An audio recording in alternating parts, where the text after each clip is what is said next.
I'm Hart, a descendant of the Yoruba nation. The people of light pigment my mother was owned by following my growth into a strong boy capable of working in the fields, brought some other light pigment people to the land we lived on. The people while on the land touched me in my sacred parts and chained me up following an exchange of money.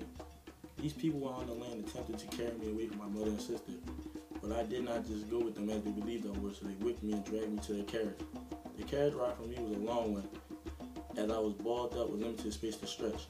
When the carriage arrived on the white pigment man's land, I was afraid because this was a new place and I had not been away from my mother for a long period of time. The next day they put me on the land to pick cotton, but I did not go along with their plan, so they whipped me until I cooperated. Life on the plantation was hard, but many did not like the practice of slavery and took action against it, such as a nearby slave named Ned Turner, who jump-started many revolts with his ability to read. The revolts grew worse over time as more slave owners were killed, bringing forth horrible times for the slaves. The light pigment men, because of Ned Turner's revolt, stripped me of my learning of my culture even more by limiting others, and I from meeting to preach the word of the old country by ourselves, and from walking around in groups of 5 with or without passes to limit connections to friends. That was my life in the 1800s.